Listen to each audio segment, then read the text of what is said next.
আসাদের অন্যান্য ভাই বোনেরা ও মা বাবা আমাদের বিল্ডিংয়েই থাকে, তবে ভিন্ন ফ্ল্যাটে। আসাদের বাবা আমার শ্বশুর অনেক আগে থেকেই দূরদর্শী ছিলেন। সন্তানদের ভবিষ্যতে নির্মাণের কাজটা নিখুঁতভাবে করেছেন। সবাই ঢাকা শহরে বাড়ি গাড়ির মালিক।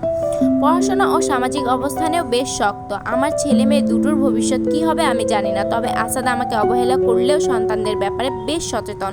তবে রাগটা নিয়ন্ত্রণ করতে পারে না। যতবার ঝগড়া বা সংসারে অশান্তি হলে সে বোনদের বাসায় যায়, কেন জানি ভাইয়ের কাছে যায় না। আমার ননদ ননাসগুলো দেখতে যেমন কুৎসিত, তেমনই মনের ভেতরটা অন্ধকারে নিমজ্জিত। আমি হয়তো রেগে গিয়ে মানুষের বাহ্যিক চামড়া সৌন্দর্য নিয়ে কথা বলছি, কিন্তু রাগ করে বললেও এটাই সত্যি। প্রচলিত সব বাস্তবতা এক হয় না। সমাজে অনেক প্রচলিত কথা আছে।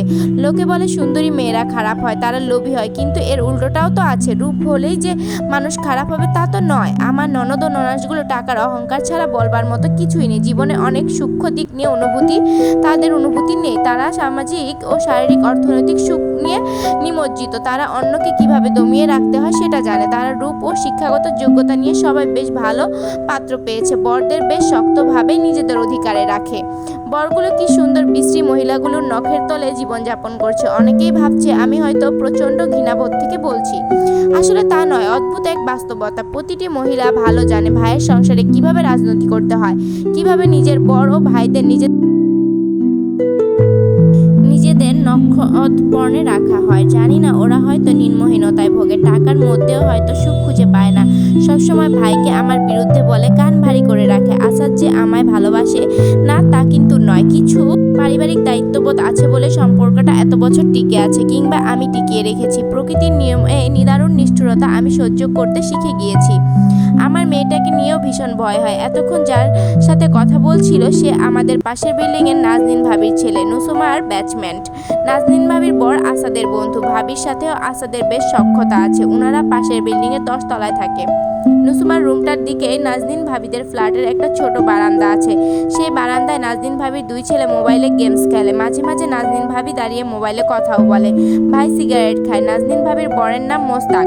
উনার স্বামী স্ত্রী দুজনেই শিক্ষক। মোস্তাক ভাই একটি বিশ্ববিদ্যালয়ের শিক্ষক, আর ভাবি বিসিএস শিক্ষা ক্যাডারে নিযুক্ত শিক্ষক। বেশ কয়েক বছর ঢাকার বাইরে ছিলেন। 5 বছর হয় একটি সরকারি কলেজে পোস্টিং হয়েছে। বেশ খোলামেলা ও স্বাধীন জীবনযাপন।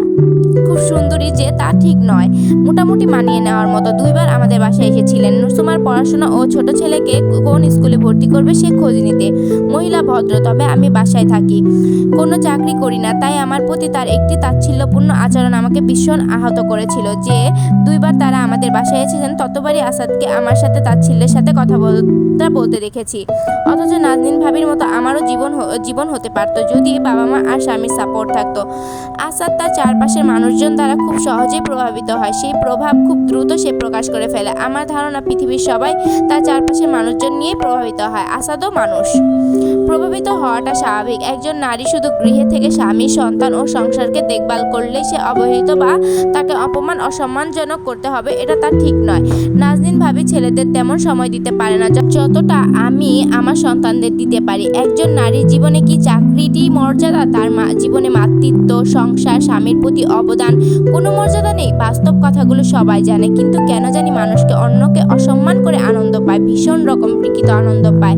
ক্লাস 9-এ পড়া ছেলে মেয়েদের বয়সটা ভীষণ বিপদের। আমার খুব ভয় হয় ওই ছেলেটার সাথে যদি নুসুমার কিছু হয়।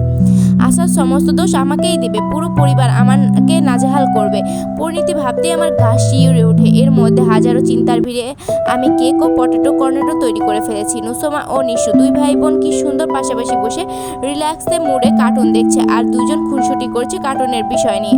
ওদের দেখে আমার অতল সমুদ্র ডুবে যাওয়া পৃথিবী নতুন করে বেঁচে উঠতে চায়। আমার মনের অজান্তে নতুন স্বপ্নের পথে হাঁটতে থাকি। এক সময় কোনো এক ভয়াবহ পিছুটান আমার পা টেনে ধরে। আমার ঘুম ভেঙে যায়, স্বপ্নগুলো ভেঙে চুরমার হয়ে যায়। আমি অক্লান্ত স্বপ্নের ঘোর থেকে বাস্তবে ফিরে আসি। এক সময় কলিং বেল বেজে উঠল, হয়তো আসাদ বাসায় ফিরেছে। তারপর বাসায় ফিরে কি হলো পরবর্তী পর্বে জানতে পারবে। পরবর্তী পর্ব দেখতে হলে আমাদের সাথেই থাকুন, সাবস্ক্রাইব করুন এবং কমেন্টে জানান গল্পটি কেমন লাগলো।